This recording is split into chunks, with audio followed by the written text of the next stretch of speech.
뒤에서 자세하게 설명을 해드릴게요. 그래서 저건 무조건 배운다. 모든 학생, 대한민국 모든 학생은 다 배운다. 저기까지 해야 된다. 이렇게 개편이 됐다. 그리고 수학과학에 기반한 인문사회 통합형 문제. 그러니까 융합 다 잘하는 애. 다 잘해라 이거야. 다 잘해라. 옛날에 뭐 이제 한 과목만 잘해도 뭐 해가지고 뭐 논술만 잘해도 대학 뭐 붙는 시절이 있었죠? 예전에. 그런데 지금 다 잘해라. 그리고 이제 이런 식으로 바뀌었다 이겁니다. 자, 그리고 이제 말에다 마찬가지로 심화를 공부를 하는데 영재 목표인 학생들, 뭐 말 다 했죠. 그냥 편하게 말씀드릴게요. 문화생지 전부 다 똑같이 잘해야 됩니다. 사실은 그 집체 시험 문제가 상당히 난이도가 있어요. 그래서 미리 저 정도까지는 확실히 잘해야 되는데 가장 중요한 건 이거죠. 과학에서 뼈대는 물리학입니다. 이제 많이 이제 들으셨을 거예요. 생명지학은 암기 과목이지 뭐 그냥 외우면 되지. 반드시 그런 건 아닌데 쉽게 설명하자면 물리학을 잘하는 놈은 다 잘합니다. 그리고 이제 수능에서 가장 많이 선택하는 게 뭐예요? 이거죠?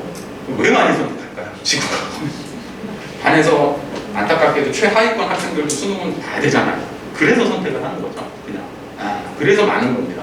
사실은 얘가 무슨 선택 과목을 했느냐도 되게 중요해요. 거기서 뭘 선택했는지 딱 보는데 이제 어머니들이 의대 면접관이세요.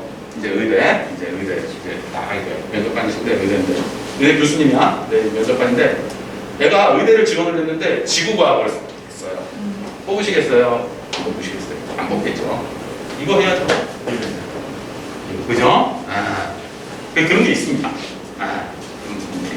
뭐 말로는 이제 교육부에서는 그렇게 권고를 하는데 뭐 과학탐 하나, 사탐 하나 이렇게만 하면 대학 갈 수 있다. 모든 거 다 갈 수 있다. 이렇게 얘기를 하는데 현실은 그렇지 않습니다.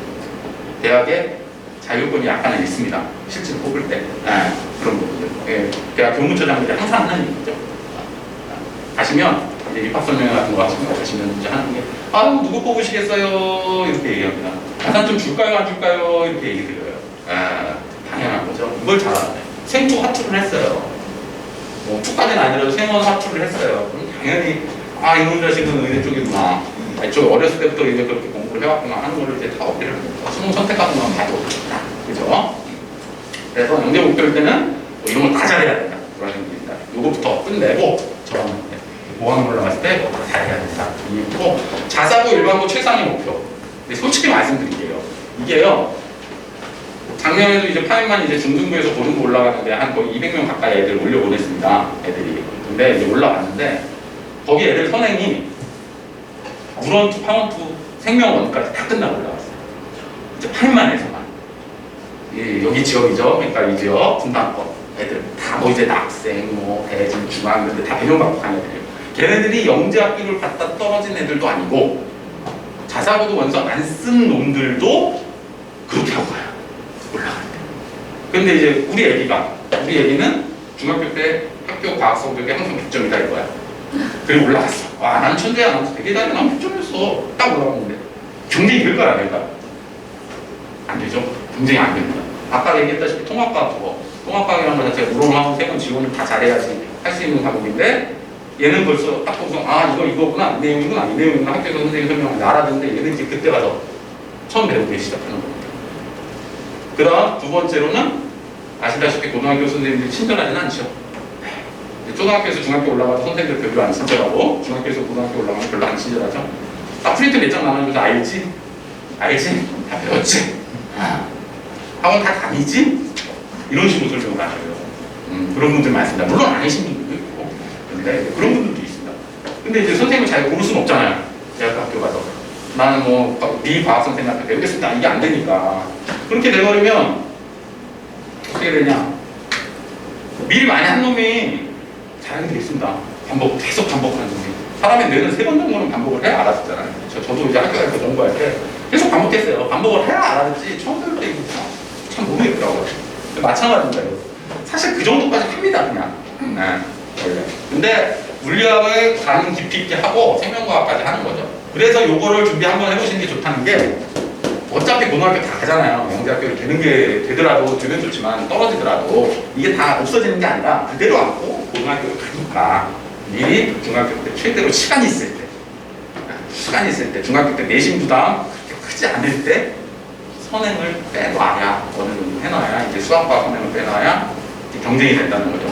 사실 뭐 영어 선생님들은 어떻게 생각하실지는 모르지만 영어는 솔직히 초등학교 때랑 중학교 초반에 완성돼야 됩니다. 저학년 때 끝내야 되는 거고 언어고. 아시다시피 우리나라니까 영어가 이제 막 되게 주요 과목인 거지. 솔직히 언어가 중요하고 다른 나라 말이 주요 과목인 나라는 거의 없죠. 세계적으로. 우리나라는 이제 특수한 상황이니까 그런 거지. 중학교 정도 들어가신 다음서부터는 수과에서 승부가 갈리는 거예요. 수과에서. 수학과에서.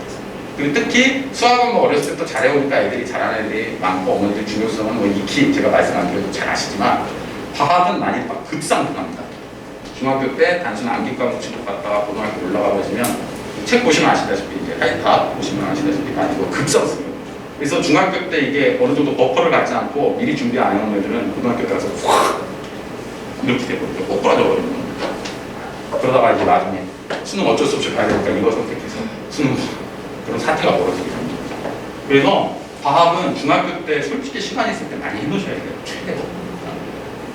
화투, 물투를 우리 애가 어떻게 해요? 지금 중학교 2학년인데 이러시는데 그거를 다 소화하는 게 아니에요. 걔 다 소화하면 여기 앉아있을 필요 없습니다. 지금 완전 천재죠.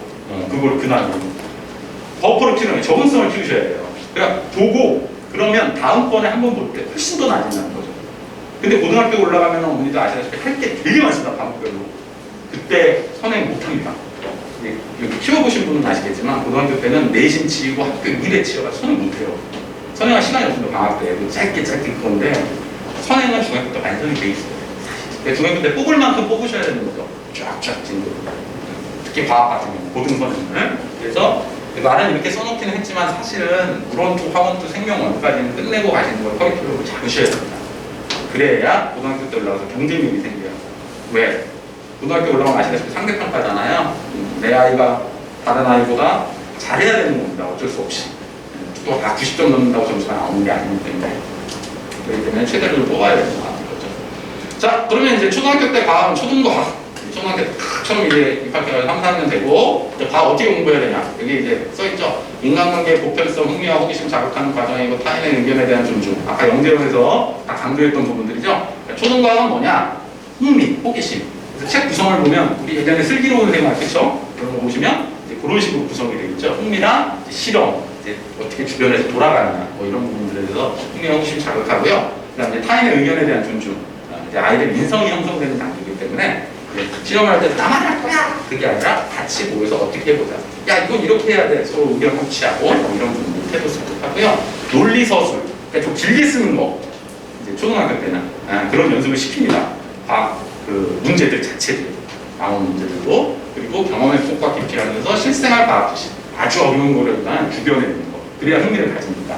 그래서 이런 것이 초등과학의 특징이고 학습법은 논술형 문제풀이를 많이 시키셔야 돼요. 초등학교 때는 써봐라 이거야. 뭐 이게 어법에 맞든 안 맞든 네 생각나는 대로 주저리주저리 써봐라. 많이 써보는 게 되게 중요하거든요. 아이들 쓰는 거 되게 싫어하는데 쓰면은 두 가지 효과가 있죠. 생각이 정리되고 저절로 외워집니다. 그리고 갑자기 까먹더라도 문제 풀 때 몸이 기억해요. 나중에 반복이 되면. 그래서 논술형으로 많이 쓰게 시키십시오. 그냥 써봐. 문제도 논술형으로 풀게 해주세요. 초등학교 때. 그래서 틀리던 맞던 아니면 말이 안 되든가 이런 식으로 합의하시고, 그 다음 실생활을 예시 제시하고 응용 사고하는 사고 유도 학습. 이게 필요합니다. 그러니까 실생활하고 연관돼. 우리 왜 오냐? 온도가 내려가니까 얼지, 그치? 온도가 왜 내려갈까? 왜 내려가면 얼까? 우리 이렇게 서로 결합을 하게 되겠지. 그럼 그거에 대해서는 무슨 결합이라고 할까? 뭐 이런 식으로 이제 그거를 예시를 딱 제시한다면 그걸 확장을 시켜 나가야 되죠. 그 다음 요거 중요합니다. 요때 많이 써봐야 돼요, 실험물을. 무조건. 왜냐면 이게 나중에 다 산출물로 돼버리고 나중에 여기 쓸 때 이제 많이 도움이 됩니다. 그래서 초등학교 때는 보고서 쓰는 연습 많이 시켜주셔야 되고요. 그 다음에 이제 초등학교 때 가능하면 아까 이거 하라고 하셨죠? 제가 영재요. 한번 해보셔요. 이거 한번 해보시는 게 중요합니다. 그냥. 그 다음 이제 중등선행. 선행은 이제 말이 필요 없습니다. 일단 하셔야 되는 거예요. 빨리 조금이라도. 그래야 아래 게 더 이해가 되는 좀 더 그런 방식이 되기 때문에 초등학교 때 너무나 실험적으로만 있으시지 말고 또 중등 선행학습에 대해서 생각을 하셔야 됩니다. 우리 애가 까먹는다고 이제 미리 배우면 까먹잖아요. 까먹는 게 아니라 뇌는요 아시잖아요. 기억이 돼 있어요. 이 안에는. 그걸 끄집어내는 방식을 우리가 모르는 겁니다. 다 차고차고 쌓여있는데 이걸 끄집어내는 방식을 모르는 겁니다. 우리 연예인 오빠 생일은 완전 중요하잖아요. 그죠? 그러니까 가장 자기가 꺼내기 쉬운 위치에 두는 거야. 그러니까 책상에 막 이렇게 책이 어지러져 있는데 가장 중요한 책은 딱 여기 앞에 놓고 여기 재미없거나 쓸데없는 책은 구석에 처박혀두시. 그죠? 그래서 그런 부분들이 필요하다. 다 알고는 있습니다. 이제 꺼내는 방식적인 문제 필수적으로. 그럼 이제 초등과학을 이제 조금 했으면 이제 영재과학, 스팀이라고 많이 들어보셨죠? 이 스팀이 이 뜻이에요. 약자입니다. 그래서 이제 스팀이라고 해서 융합인재교육. 그래서 이게 영재과학, 아까 영재원에 대한 내용이죠. 그래서 정적 학문 수학과 과학의 요새는 예술적 소양을 이제 겸비해서 미래형 인재를 만들겠다. 그래서 많이 들어보셨죠? 영재학교가 아니라, 그쵸? 예술영재학교 이렇게 말을 붙이잖아요. 그러면서 면접 시험 때 이제 우리 학교에 무슨 도안으로 마크 그릴까요? 한번 해봐라 뭐 이런 것도 내고 그래요. 어떤 도안으로 마크 그려요? 이런 것도 내고 하는데 사실은 근데 베이스는 이겁니다. 끼어는 거고 베이스는 이거다. 그래서 이때 되면은 이제 수학과학을 기반으로 하는 퀴즈형 문제풀이, 논리사고 영역 학습을 하고요. 이거 많이 나오죠? 창의적 영역. 답안이 없습니다. 새로운 아이디어형 문제풀이, 답이 없이 출제를 해보는 거예요. 그래서 가장 특출나고 가장 사고적인 답을 쓴 아이를 이제 뽑는 거죠. 그래서 그런 부분에 대해서 미리 연습을 하셔야 됩니다. 그 다음 공간 영역, 아까 문제 보셨죠? 도형 자르는 거. 수학을 단순히 계산만 하는 게 아니라 공간적으로 그런 문제, 그런 것도 많이 풀어보셔야 돼요. 갖다 붙이고 이렇게 하면서 잘라도 직접. 그 다음 이제 과학 영역 학습, 기본 과학 현상과 원리를 써서 하는 이런 부분들에 대해서 아까 달, 로봇 문제 나왔죠? 그런 것들. 이제 수능 연대할 때는 이런 걸 학습하셔야 되는 거죠. 그 다음 수리 영역, 이게 기본이죠? 수학. 차치 현상, 수열 이런 것들. 미리 기본적인 기초 연습을 하셔야 된다. 하는 내용입니다. 초등학교 때는 초등영재과학은 이런 식으로 학습을 하셔야 됩니다. 이건 아까 영재원 다닐 때 얘기해드렸고요. 이제 중학교 딱 올라갑니다. 중학교 1학년, 2학년, 3학년. 그럼 중등과학이죠?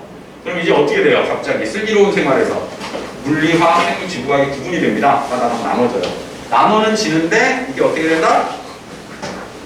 한 학년의 통으로 있으면서 1단원이 물리면 2단원이 화학, 3단원이 지구과학, 4단원이 생물 이렇게 나눠집니다. 최근 학년인데 물화생지 영역이 다 따로 있어요. 중학교서부터 벌써 물화생지가 나눠지는 거예요. 물화생지 기본들로.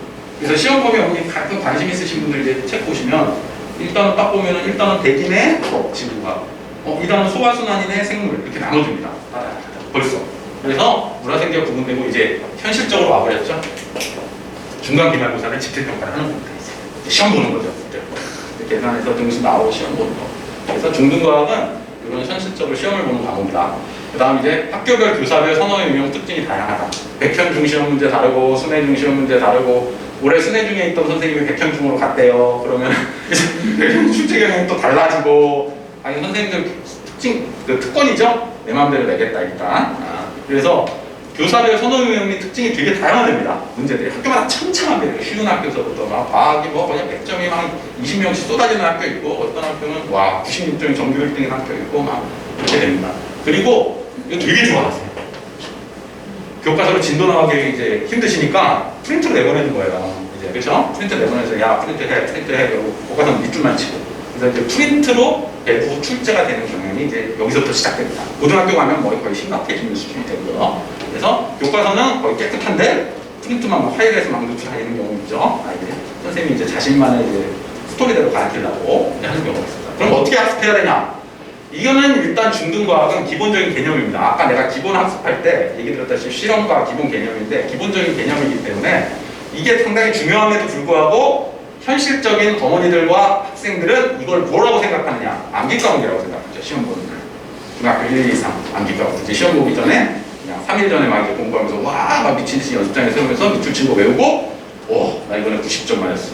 한 달 전에 했으면 100점인데 3일 만에 90점 맞았어. 역시 난 천재야. 다음번에는 한 달 전에 해야지 이러고 또 3일 만에 하고 또 3일 만에 하고 그래서 수레바퀴 돌듯이 계속 반복하죠. 똑같은 실수를 계속 반복합니다. 그래서 벼락치기 하기보다는 계획을 세우고 학습을 해야 돼요. 이것도 거기에 나온 개념들을 미리미리 정리를 하고 암기를 하는 식으로 해야 됩니다. 시험 보기 위해서 벼락치기보다.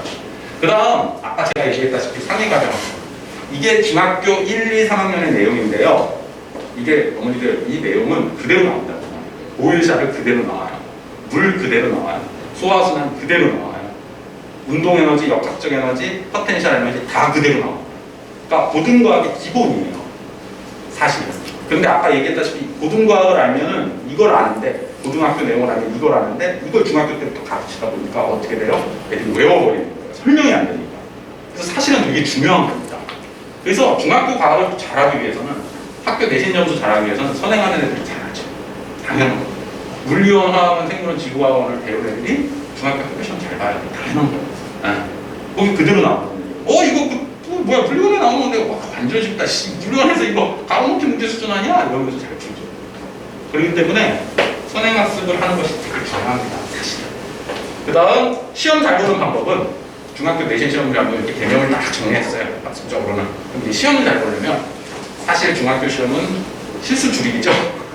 누가 실수도 하는 거.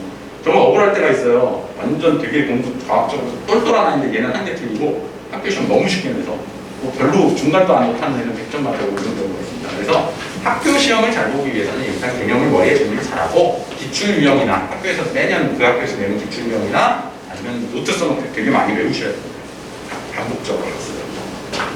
그 다음 이제 항상 똘똘한 아이들이 이건 잘 봐. 그런데 집필은 다 맞았는데 80점 받아봐요.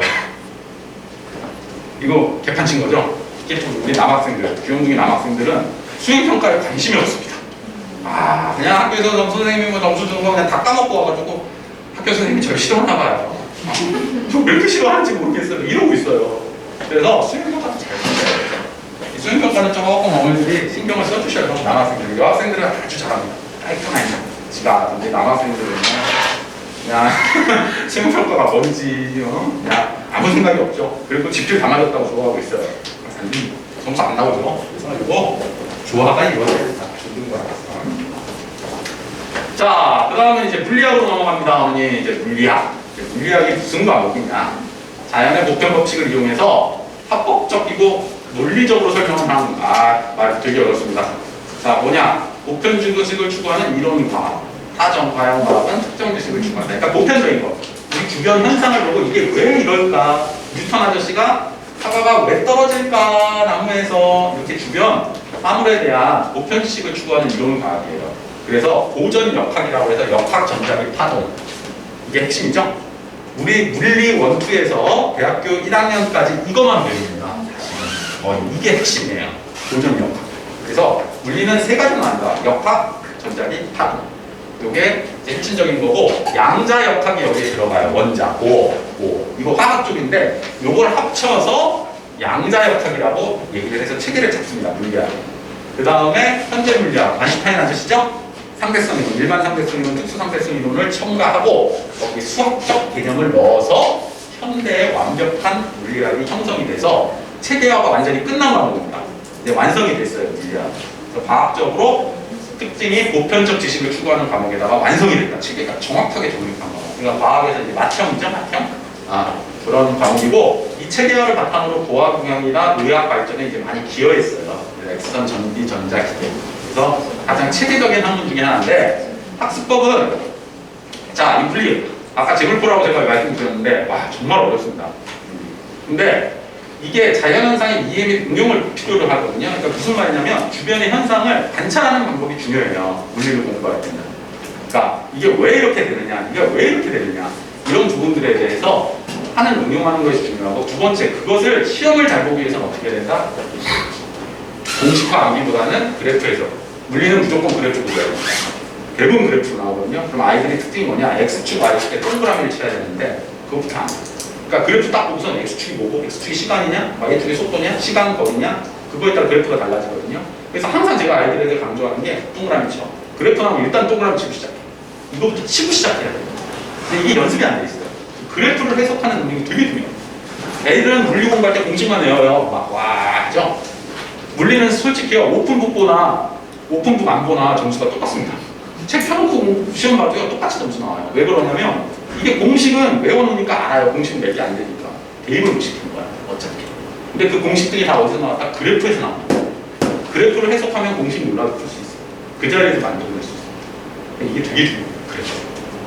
그 다음 수학을 잘해야 됩니다. 물리는 아시다시피. 물리는 뭐 수학하고 친구예요. 친구 단자. 그래서 삼각함수 미적분 다 나오죠. 그래서 수학을 잘하는 아이들이 물리를 잘할 확률이 높죠. 그래서 아이들이 처음엔 되게 웃겨요. 물리. 물리가 쉽대요. 와, 딱 들어가면서 애들이 물리 쉽답니다. 왜? 선생님, 화학 선생님이 연락 왜 그래요? 미쳐버리겠어요. 물리는 안 외워도 돼요. 심지어 오픈북이에요. 너무 좋아요. 막 이러면서 좋아하는데 처음엔 쉽죠. 수학 선행을 했으니까 지금. 수학은 어렸을 때 하니까. 근데 알다시피 웃고 들어가서 물고 나오는 거죠. 깊이 들어가기 시작하면 얘는 이제 안드로메다로 갑니다. 자기가 이제 아인슈타인급이 돼야 되기 때문에 미쳐버립니다. 그렇기 때문에 어려워지죠. 그래서 자연현상 응용 이해하시고요. 그래프에서 정확하게 하시고 다음 수학적 능력을 키우시면 물리 잘 할 수 있습니다. 화학은 뭐냐? 물질의 구성 특徴, 물질 미시적 세계, 작은 거, 눈에 안 보이는 거. 그러니까 이게 어렵습니다. 눈에 안 보이는 걸 이렇게 배워야 됩니다. 그리고 얘는 체계화는 아직 이루어져 있지 않아요. 화학은 정립이 완벽히 된 게 아니라 더 연구가 필요한 방법입니다. 그리고 양자역학으로 발전했죠. 아까 얘기했다시피 원자설, 분자설, 비율표를 물리학에 이제 포함해서 물리가 이제 원자를 포함하면서 양자역학이 되듯이, 그러니까 보호 부분, 오비탈 부분은 물리랑 화학이 겹치는 부분이에요. 그래서 된 거고요. 물리와 생명과학의 가교입니다. 그래서 화학이 뼈대예요, 뼈대. 과학의 뼈대. 여러분들, 어머니들 이제 아실 때 물리는 좋아요. 이런 놈은 생명 진짜 싫어하죠. 외워야 됩니다. 저는 생물이 좋아요. 생명과학이 좋아요. 물리 혐오합니다. 근데 화학은 어떻게 돼요? 줄과 섞여 있어요. 물리랑 생명. 그래서 뼈대라 대다수의 학생들이 공부를 제일 먼저 하려고 합니다. 기본입니다. 뼈대. 얘를 잘해야지 물리도 가능성이 있고 화학도 가능성이 있습니다. 그래서 중심이다. 기초 암기 필요합니다. 몇 번 얘기 드렸다시피 외우는 게 있어야 돼요. 이거 외우는 거 싫어하면 안 됩니다. 이거 진짜 외우기는 외워야 돼요. 이거 이거 정도 안 외우고 이거 정도 안 외우고 뭐 루이스 구조식 그려가지고 시험은 못 풀어요. 언제 풀어요? 외워야 되는 거고. 그 다음 얘가 특징이 규칙적인 과목이라 애들이 처음에 좋아해요. 또 처음에 외우는 이제 한 고비를 넘깁니다. 그 다음 되게 좋아해요. 오, 규칙적이야. 끼워 맞추면 돼. 오, 막 이러면서 좋아하다가 문제가 되죠. 꼭 예외가 있어요. 세상에 완벽한 건 없기 때문에 예외가 있는데 예외가 심해요. 어이가 없죠. 예외가 시험에 나올 때는 예외를 반드시 기억을 해. 그래서 저도 수업할 때 항상 원칙을 가르쳐주고 예외를 따로 별표를 쳐줘요. 그리고 거기서 시험이 나오죠. 예외가 시험에 나오죠. 그 다음 물리생명과 연계해서 과학에서 가장 요새가 많이 하는 말, 융합형. 맨날 얘기하죠, 융합형 문제를 내기 제일 좋은 거예요. 왜 그러냐면 물리와도 섞여 있고 생물하고 섞여 있어요. 섞어내기 되게 좋아요. 그래서 시험에 많이 출제를 해요, 영재학 같은데. 그럼 수학적 연계성은 약합니다. 사실 1차 방정식하고 로그만 하면 다예요. 그래서 내가 항상 아이들에게 얘기하는 게 선생님 저 수학 선행을 별로 안 해서 과학을 못하겠네요. 잘 못해요. 화학을 왜 수학하고 그런 거죠? 비례식 못해? 비례식? 비례식 1차 방정식 X 그거만 하면 다 해. 네, 화학은 1차식만 하면 다 합니다. 수학 아무 선행이 안 돼 있어도 할 수 있는 거예요. 물리랑은 다릅니다. 알아두시면 돼요.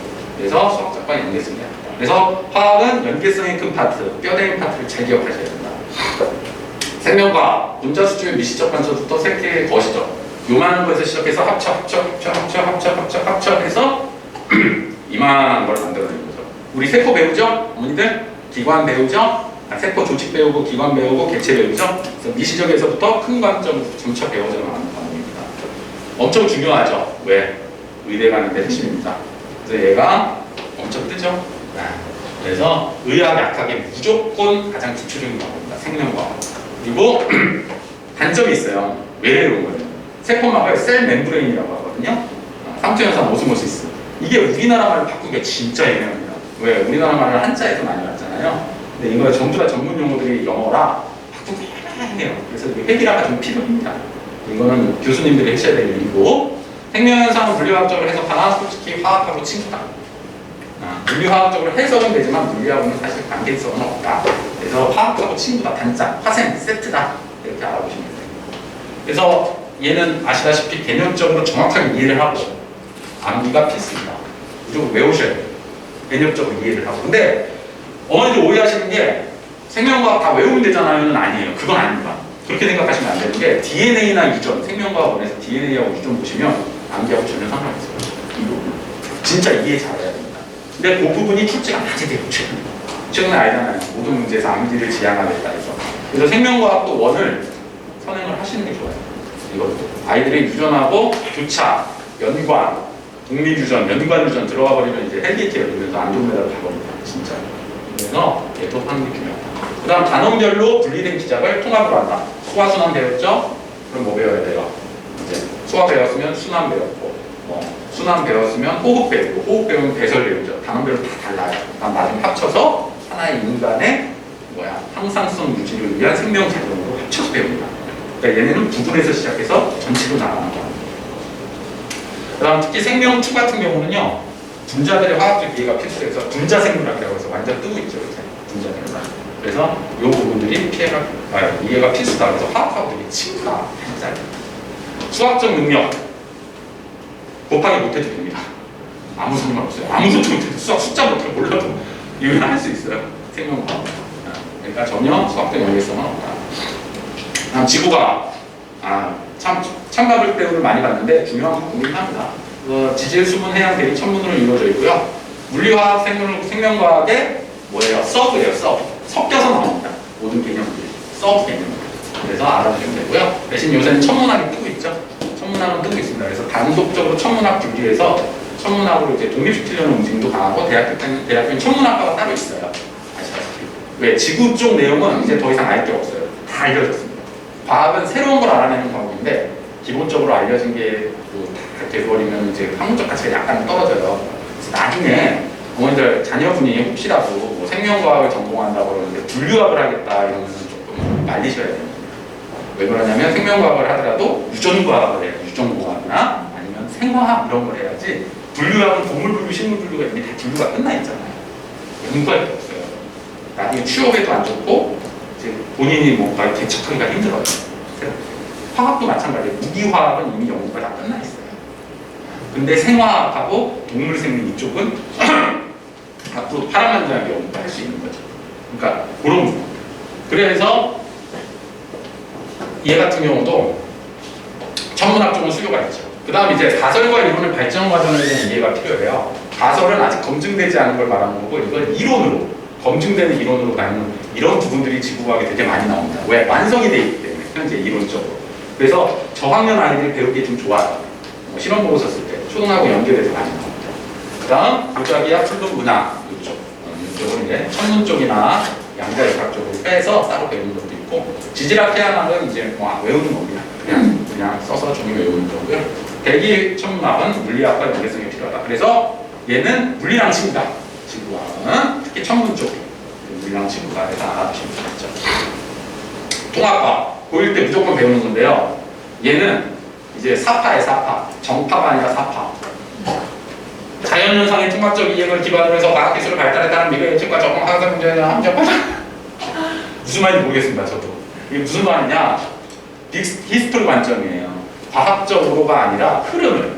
그러니까 역사관을 어떻게 하는 거냐면 빅뱅서부터 역사, 인류의 역사가 시작됐다는 식으로 보는 겁니다. 그래서 흐름 스토리텔링으로 쫙 써놨어요. 그래서 책으로 치면 가치가 높습니다. 책으로 치면 공부할 때는 꽉입니다. 도대체 뭔 소리인지 이게 주제도 없고 물리화학, 생물지학 다 섞여 있고 그래서 교육 자연과학의 접근법이 아니에요.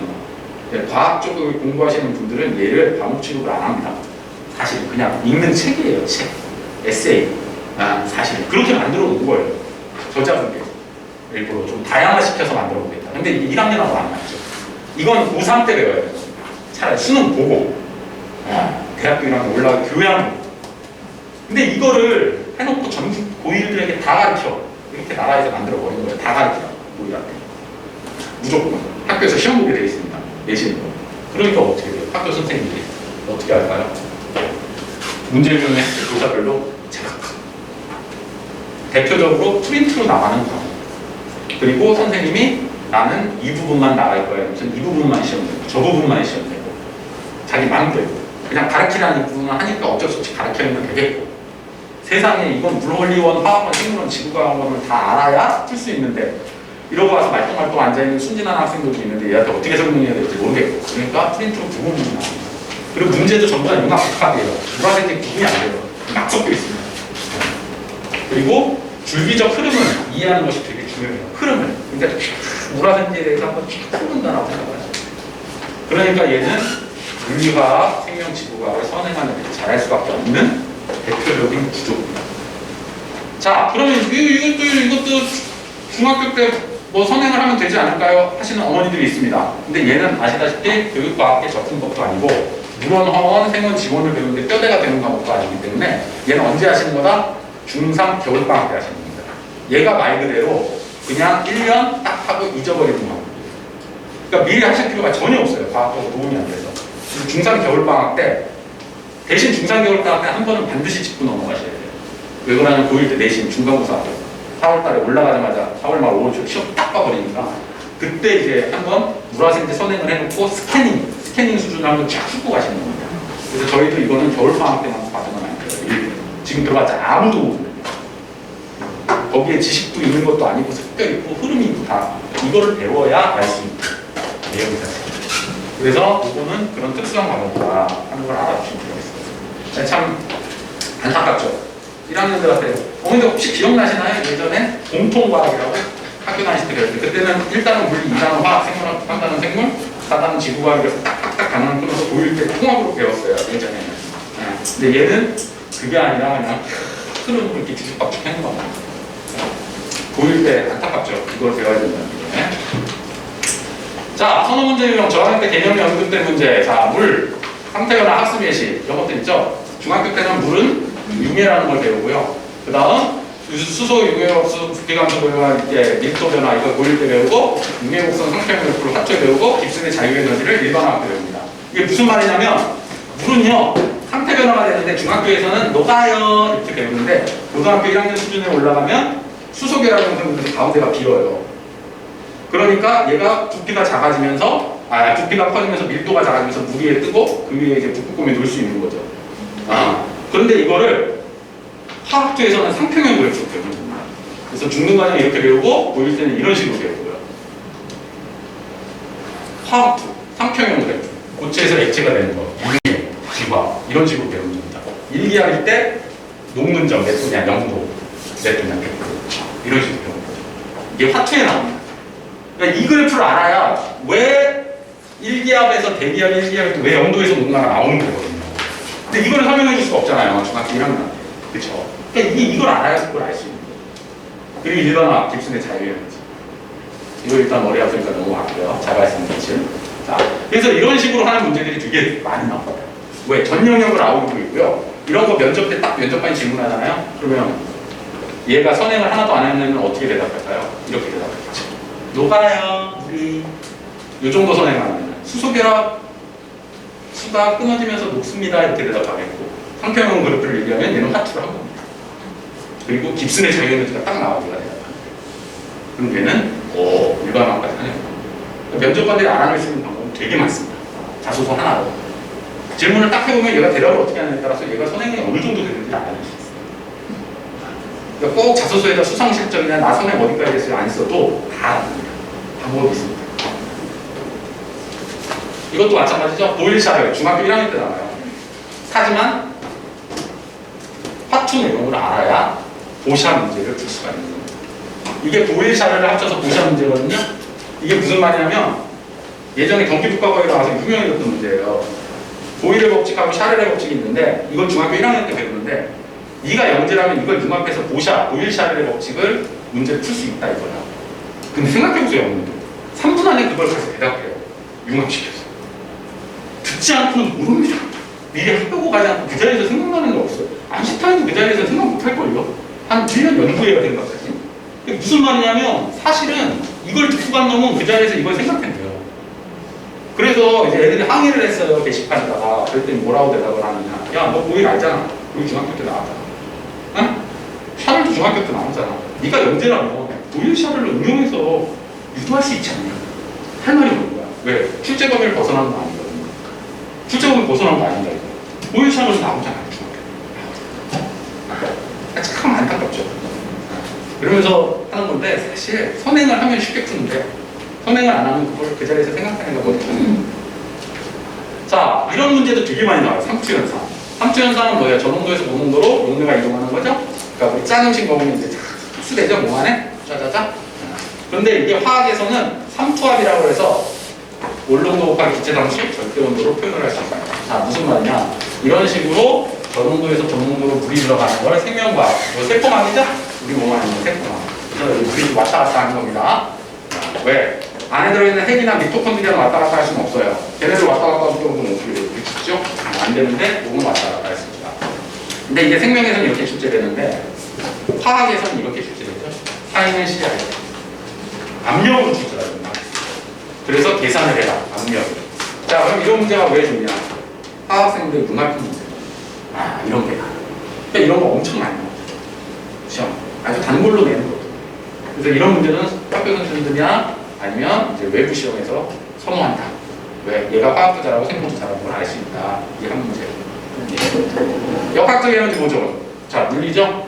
이런 문제도 많이 나옵니다. 이게 단원 융합형 문제예요. 무슨 말이냐면 이 한 문제 속에 뭐가 있냐? 일에 대한 개념 들어있고요. 그 다음 운동에너지, 중력에너지, 위치에너지입니다. 개념 들어있고요. 이게 보존되고 시간되고 평균 속도까지 한 문제 속에 다 들어있어요. 그러니까 단원 융합형 문제. 이 한 문제를 딱 내면 시험범위 한 개 단원, 2달 동안 공부한 내용, 한 달 동안 공부한 내용의 평가가 끝나거든요. 엄청 많아요. 그래서 이런 문제를 트레이닝을 많이 해야 돼요. 그래야 아이들이 성적이 잘 나오죠. 이거 선호하는 문제죠, 이런 문제. 또 싫어하는 유형이죠, 기내비리. 사실 기내비리는 주관식이고. 대체 창의사고력 문제입니다. 무슨 말이냐? 빨간 공하고 초록색 공을 주며 이쑤시개를 줘요. 그리고 이걸로 조합을 시켜라 이거야. 가장 안정적인 구조를 만들어라. 근데 이걸 그 자리에서 생각을 어떻게 내냐 이거야. 근데 이게 뭘 나타내냐? CuHu, 벤젠을 나타냅니다. 벤젠이라는 구조식을 고등학교 2학년 때 배우면 그 자리에서 이거 6개? 6개? 이쑤시개? 뭔지 알겠다. 그래서 다 생각해요. 그러니까 미리 합론을 알아냅니다. 그런데 이게 사실 원민학 영역에서는 창의사고력 문제가 아니잖아요. 근데 창의사고력 문제처럼 취급받는 겁니다. 공 주고 가장 안정적인 구조 만들어내는 겁니다. 물론 여기서 아이가 세상에 없던 걸 새롭게 만들어내는 건 진짜 대박이죠. 근데 그럴 확률은 거의 없죠. 자, 그래서 이렇게 과학 공부를 잘하기 위해서 효과적으로 공부를 하기 위해서 저희가 프로그램을 구성했다.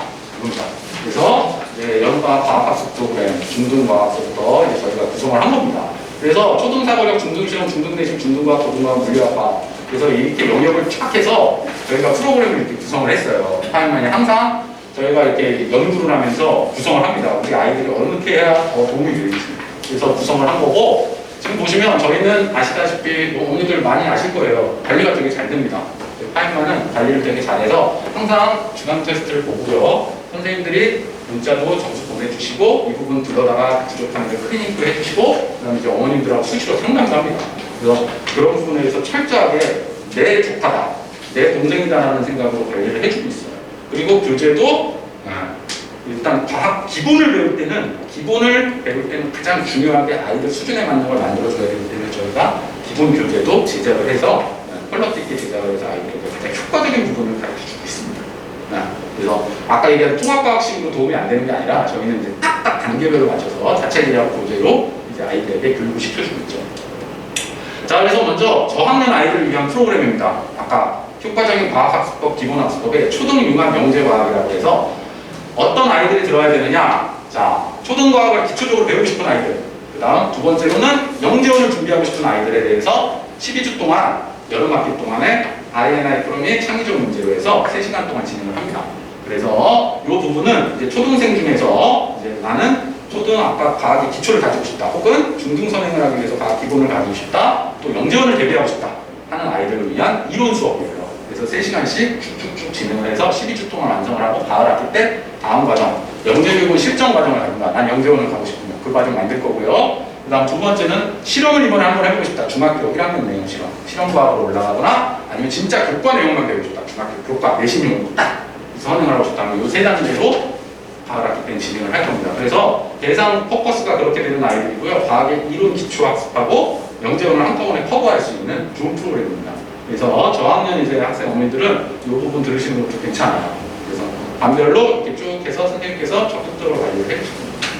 자, 그럼 이번에 두 번째는 뭐냐면 중등실험과학이라고 있어요. 이것도 12주죠? 12주 과정을 진행되는데 왜냐면 융합영재과학하고 중등실험과학 이렇게 초육하고 중일 과정은 내신 대비가 없습니다. 아시다시피. 얘네들은 중간기말고사 안 보잖아요. 그러니까 그냥 쭉 쉼없이 12주 가요. 근데 중학교 2학년, 3학년 프로그램은 중간에 4주간 내신 대비를 합니다. 학교 기말고사를 보는데 막 선행 나가고 있으면 애들이 좀 듣기가 부담스럽죠. 그래서 저희가 내신 대비를 다 해줘요. 학교별로 쫙 진도별로 바꿔서. 그래서 그때 잠깐 스톱을 하는데 이 과정들은 스톱은 안 돼요. 왜냐면 얘네는 시험 안 보니까 따로 묶어서 쭉 가겠다 이 얘기입니다. 그래서 중등 실용과학이라고 했는데 이게 왜 중요하냐면 어머니들 1학년 때는요 수행평가 하잖아요. 자유학기제라. 그쵸? 시험 안 보고. 근데 그 수행평가의 대부분 과학 뭐예요? 실험입니다. 실험에 대한 개념이에요. 그래서 중학교 1학년에 나오는 실험들을 다 정리를 해줍니다.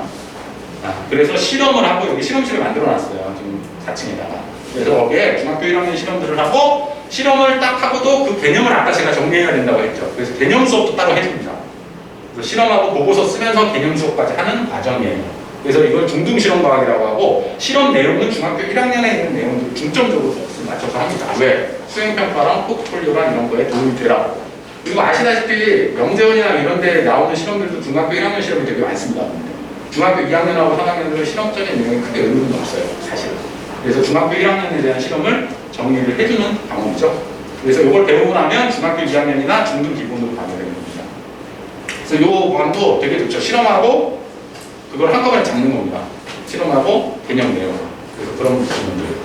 그래서 이것도 3시간으로 진행되고요. 일주일에. 그래서 1시간 실험하고 1시간 보고서 작성하고 1시간 개념 설명해주고 이런 식으로 진행이 돼요. 그래서 알아두시면 되게 좋죠. 이거 초등학생이 들어서 좋습니다. 왜 그러냐면 중학교에 대한 선행적 내용도 되면서 실험도 되고요. 영재원 그런 실험도 여기 관련 있는 것도 있고 실험 보고서 쓰는 연습이 되기 때문에 여러 가지를 다 잡을 수 있어서 되게 좋은 프로그램입니다.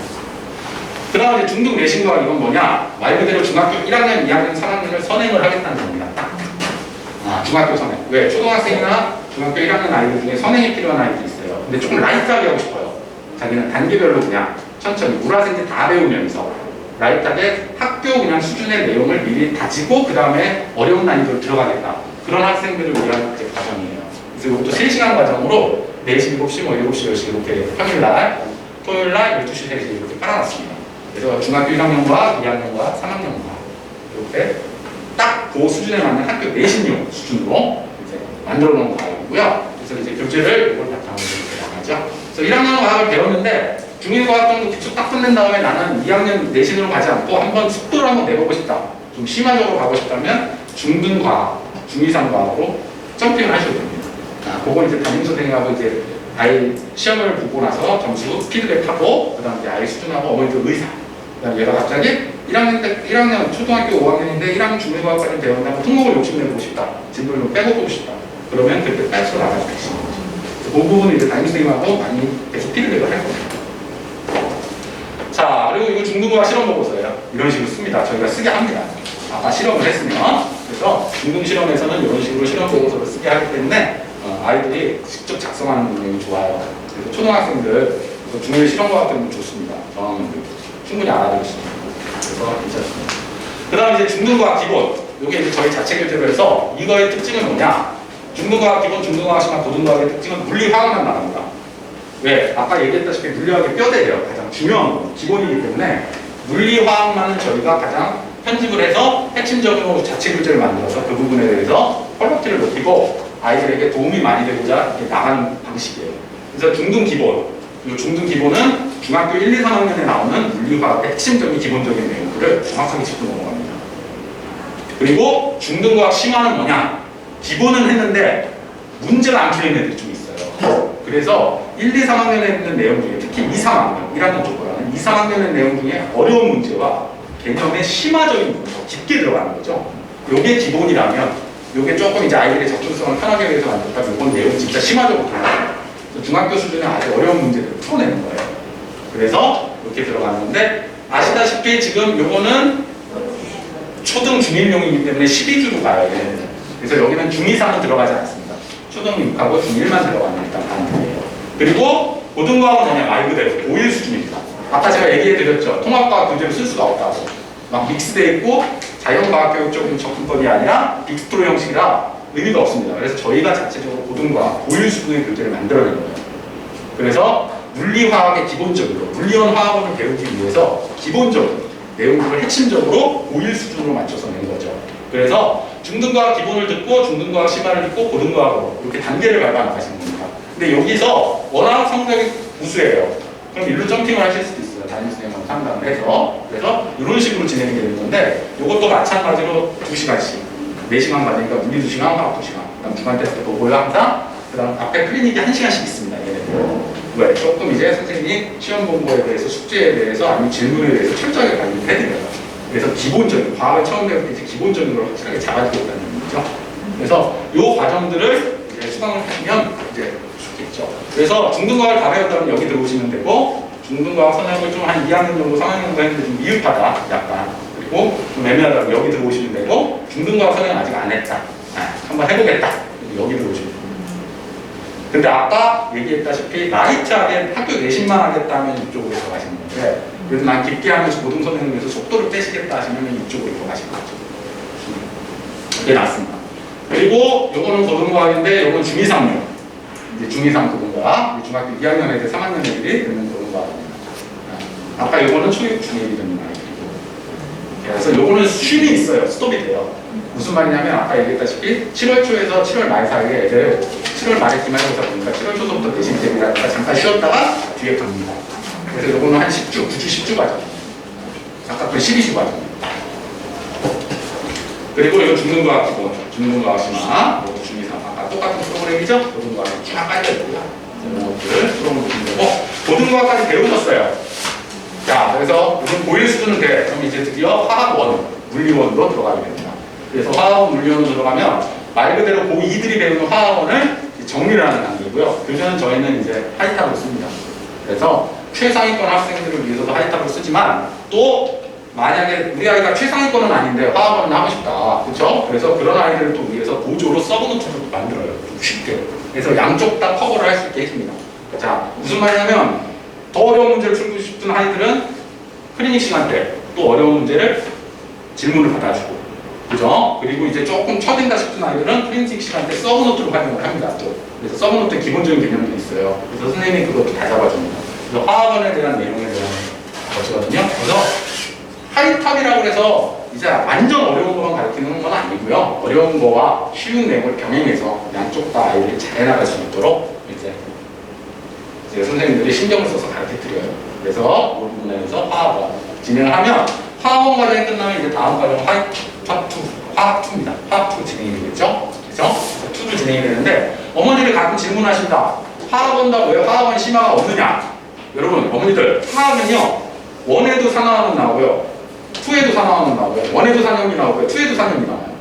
그러니까 무슨 말이냐면 화학은 쫙 배운 다음에 한꺼번에 정리를 해야 되는 방법입니다. 왜냐하면 하다가 하면 끊어져요. 그래서 화학은 2를 잘하면 이제 1을 잘하는 그런 시스템적인 방법이에요. 그렇기 때문에 그런 특징으로 해서 2까지 배운 다음 화원 출신 그래서 한꺼번에 확 정리를 해버립니다. 이런 식으로 패턴을 진행하게 되겠죠. 그 다음에 이제 물리학도 마찬가지로 1 배우고 근데 물리학은 원심화라는 과정을 따로 넣었어요. 2 들어가기 때문에. 왜 그러냐면 물리학은 문제풀이가 중요해요. 그래서 1을 딱 배우면 1하고 내용이 딱 끊어진 상태에서 문제를 풀 줄 알아야 되거든요. 애들이 개념한다고 문제 다 푸는 건 아니거든요. 그래서 적용을 못 시키기 때문에 문제풀이 과정을 하나 넣습니다. 원심화라고 해서. 그래서 물리원을 배운 다음에 문제를 푸시고 물리 쪽으로 가고 물리원 원심화를 해서 최종적으로 정리를 하는 거예요. 그래서 물리학은 화학하고 조금 특징이 있다. 문제풀이 때문에 알아보시면 되고 그리고 마찬가지로 교재는 하이탑하고 문제풀이 때는 수능 특강으로 들어요. 수능형 문제로. 왜냐하면 수능형 문제, 학교 내신 문제도 수능형으로 나온다고 했어요. 아시다시피. 그래서 그런 식으로 진행합니다. 그 다음에 생명과학도 깔았어요. 왜 물리원투를 들었는데 생명과학 아까 말씀드렸죠? DNA나 유전 같은 부분 엄청 중요합니다. 그렇기 때문에 애들이 만들어도 안 돼요. 오히려. 선생님 그 부분 짚고 들어가야 됩니다. 저희 고등학교 올라가면. 그래서 만들어주세요. 해가지고 만들어줬는데 지금도 애들이 꽤 많이 듣고 있습니다. 그래서 이것도 접근을 하고 들어가시는 게 좋아요. 왜냐면 DNA랑 유전은 어렵습니다. 사실. 문제 보면. 그 다음에 이제 영재학교를 이제 희망하시는 분들은 이제 여기 영재학교 대리반이고요. 이거는 이제 영재학교 설명회에서 좀 더 자세하게 설명을 해주실 거예요. 그래서 이거는 나는 영재학교 포커스다 해서 좀 속도를 내서 가는 방식. 그 다음에 이제 단기적인 목표는 올림피아드 한번 해보고 싶다. 그래서 이번에 8월 달에 올림피아드 있죠? 그래서 올림피아드 해보고 싶으면 이게 올림피아드 실전반입니다. 그래서 올림피아드에서 수상을 목표로 이제 한번 해보는 거예요. 올림피아드 한 번씩 해보시는 게 좋아요. 국회의원상이 좋을까요? 올림피아드 수상이 좋을까요? 올림피아드 수상이 같이 있습니다. 국회의원상은 과학 전문가가 아닌데 그냥 과학 애들한테 주는 거겠지만 이 올림피아드는 아시다시피 대한화학회 학회장, 대한물리학회 학회장 우리나라 최고 권위자가 주는 상이거든요. 아이들에게 좀 집에 이것도 걸어놓고 액자로 걸어놓고 하면 좋죠. 그래서 단기적인 목표로 수상 실적에는 들어가지는 않습니다. 영재학교가 아니라 수상 실적에 들어가지는 않지만 단기적인 목표로는 한번 해보시는 게 좋습니다. 그래서 수학이라는 과정 이렇게 진행된다. 목요일, 이렇게 진행된다. 8월 말까지 22일 날까지 진행되고 물리올림피아드는 이렇게 진행되죠. 화토일 이렇게 쭉 진행됩니다. 일정대로 이런 식으로 쭉 커리큘럼 짜서 진행한다. 그리고 이걸 배우면 이제 우리가 고등부로 올라가겠죠? 이제 고등부로 올라갔다 해서 과학을 또 놓을 수는 없으니까 이걸 다 중학교 때 이렇게 완벽하게 마스터 하신 다음에 겨울방학 때 통합과학을 시작하고 그 다음 올라가셔서는 물리원 화학원에 대해서 중학교 때 확실하게 다졌으니까 문제풀이 과정을 고등학교 때 하시면 됩니다. 그럼 이제 아이가 고득점을 얻겠죠. 그런 식으로 진행이 됩니다. 그래서 예를 들어서 이때 이걸 시작했으면 이런 단계로 쭉 진행을 하시면 중3 때까지 여기까지 끝난다 이런 말입니다. 그럼 만약에 우리 아이가 여기서부터 이렇게 단계를 안 하고 여기서부터 시작을 했다 하면 끝날 수가 있는데 중학교 2인데 아무것도 안 하고 여기서부터 시작했다 그러면 여름방학, 겨울방학을 이용해서 아이들이 2과목씩 했습니다. 힘든 일 하겠지만 왜 그러냐면 중3 때까지 물리원투, 화학원투, 생명원투를 끝내는 걸 목표로 하기 때문에 이 커리큘럼상에서 조금 자기가 속도를 늦게 시작했다는 중간중간에 아이들이 스스로 자발적으로 2과목씩 들어요. 겨울방학, 여름방학 물리원, 화학원 같이 들어가거나 아니면 뭐 물리원 심화, 화학원 같이 들어가거나 이렇습니다. 특히 중3 학생들이 급해요. 중3 학생들이 딱 주변에 보면 자기 친구가 어느 정도 했는지 답 나오거든요. 그리고 여기 알다시피 여기 알다시피 어머니들 학생들 각 지역에서 각각 뛰어난 학생들이 모이거든요. 그러니까 자기가 자기 학교에서 날구겼는데 보니까 여기는 다른 애들이 더 대단해. 그러면서 아이들이 되게 스스로 자극을 받고 스스로 동기부여가 됩니다. 그게 강점이라고 볼 수 있어요. 그리고 중등부도 이런 식으로 이렇게 하면은 이럴 때까지 끝낸다. 그래서 우리 통합과 들어와라. 그래서 5월 25일 날 수학이 개강하고요. 5월 23일 날 과학이 개강합니다. 그래서 이렇게 해서 이렇게 개강하고 입반 테스트 또 뭐 보실 분은 보셔도 되고요. 아니면 입학원서 이렇게 작성해 주시고 그리고 1달 상담 가능하니까 하시고요. 하시면 좋겠습니다. 저희는 합격 그 이후로도 더 잘하는 아이를 키우도록 항상 노력하겠고요. 이 시간 동안 시간 내주셔서 감사하시고 뭐 궁금하신 점 있으신 분은 이제 저한테 물어보시면 제가 성실성실하게 대답하도록 하겠습니다. 아유 고생 많이 하셨고요. 맡겨주시면 아이들 과학 공부만큼은 확실하게 업그레이드 시킬 수 있도록 저를 비롯해서 저희 선생님들이 최선을 다해서 노력할 것을 부탁드리겠습니다. 긴 시간 감사드립니다. 질문하실 분은 질문해 주세요. 네.